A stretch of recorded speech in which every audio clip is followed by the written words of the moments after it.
Shalom, all praises to Yahweh, Bahasham, Yahweh Shai. Double honors unto the apostles and elders of Great Millstone who rule well. And shalom to the hopeful elect. This Paya Allah from the GMS London camp coming back at you again with his truth. This video is going to be simply entitled Woe to the Bloody City. And I'm going to start off in Ezekiel 35 and 5. But first, say some words, dealing with Esau.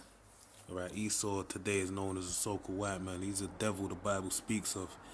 And what is to be understood is that this man is a violent man. Okay, we're living in an era now, the information age of equality and all this bullshit that don't really exist.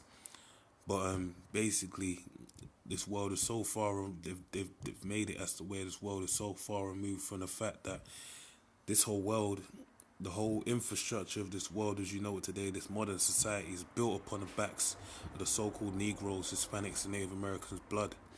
Okay, this is the reason why this earth is at the level it's at, because we live in a world where banking is basically big business and everything is governed, or everything that ticks or moves in this society can find its roots in the banks of this world. And these banks, their roots come from slavery. Okay, that's why the big business in banking is stocks and bonds, which stocks and bonds goes back to slavery. They're actually bondage instruments, stocks and bonds. So, and that shows you that the money was in where? The slaves that was inside of those stocks and bonds. Alright, so basically this Esau who rules the earth right now is basically, this is blood money that's circulating upon the earth. And it tells you in Ephesians 6 and 7, be not ignorant, the Most High is not mocked, for that whichever a man soweth, that shall he reap. Okay, so if you sow wickedness, you're going to reap wickedness. If you sow righteousness, you're going to reap righteousness.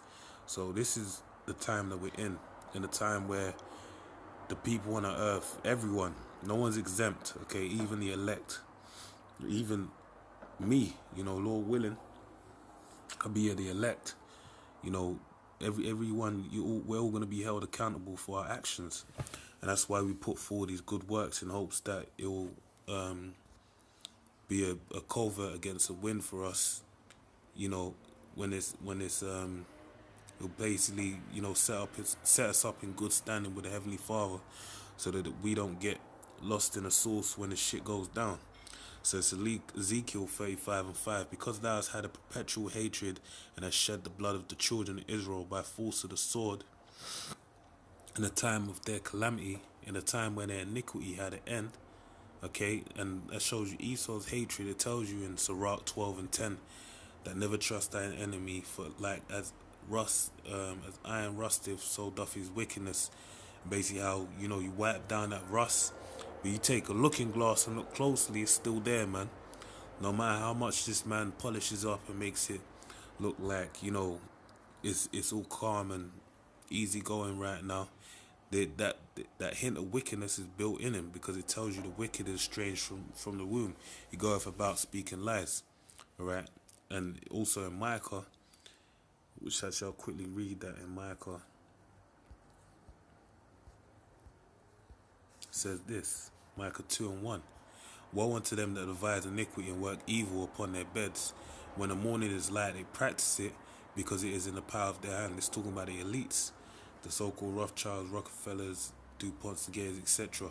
And they covet fields and take them by violence. That's their thing. Going back to the blessing of Esau in Genesis the 27th chapter, it says that the fatness of the earth shall be his, but he shall rule by the sword. Okay, and it also tells you in Yahweh Shai said, they that live by the sword shall die by it. So that they've been given a gift that's a curse, and houses and take them away. So they oppress. The word oppress means to press down on a man's spirit. Alright, so this whole society, we're being oppressed. So this society is upside down, and which is oppression on our spirit. So they oppress a man and his house, even a man and his heritage. And that some so-called Jews stole our heritage, but you see that the whole thing is violence, man. Doing things by the strong arm of violence. Alright? So reading on, it says in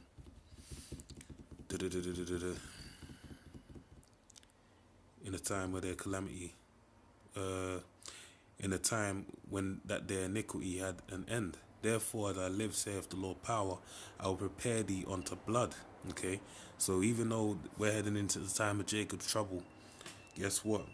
It tells you that there's a proverb about the wicked maketh a snare for their own fool, or something to that effect. Basically, he that maketh a gin shall a snare shall fall in it, something like that. I can't recall where it's at off the top of my head, but basically that's how the Lord set him up. That blessing of the sword is his own, his own downfall, because it says in Numbers as well. It says this, Numbers 35 and 33. So ye shall not pollute the land wherein ye are, for blood it defileth the land. Alright, the spilling of blood upon the earth, warfare basically pollutes the land. And the land cannot be cleansed of the blood that is shed therein, but by the blood of him that shed it. Alright? So if you're a violent and bloody man, when you shed that blood, that comes back onto you. You reap what you sow. Okay, defile not therefore the land which ye shall inhabit, wherein I dwell, for I the Lord dwell among the children of Israel. Okay, so the Lord, even the fact that they polluted, basically they've polluted us, through polluted our land. Even Gad, going back to 78. Let's go back to 70 AD first. They polluted the land there, where they took us out of our land, and then in the land of anywhere we dwelt, basically that becomes our namesake, basically, because we're dwelling there. So anywhere they slay, the Heavenly Father's dwelling with us, and they're basically making that polluted. All right. So in doing so, that place needs to be cleansed. So for doing so, that blood they shed over in the land of America, dealing with Judah, Benjamin, and really Judah, Gad, and then Judah, and then trickling down to all the tribes that have come over there now and suffering under their oppression. That land needs to be cleansed. That's why it's going to be taken out by ICBMs, because there's a great wickedness, a great blood that's been shed over in that land of the children of Israel. All right. Therefore, as I live, saith the Lord power, I'll prepare thee unto blood, and blood shall pursue thee. Since thou hast not hated blood, even blood shall pursue thee. Thus will I make Mount Seir most desolate, and cut off from it him that passeth out, and him that returneth. And I'll fill his mountains with his slain men. In thy hills and in thy valleys and in all thy rivers shall they fall that are slain with the sword. Alright? I'll make thee perpetual desolations, and thy cities shall not return. Okay? And ye shall know that I am the Lord. Alright? So the Lord's going to make himself known in that day. Alright? That's why I'm going to read this. This is Malachi 1 and 4. Whereas Edom saith, we are impoverished, but we will return and build desolate places. And that's what's happening in this day and age. That's why this architecture.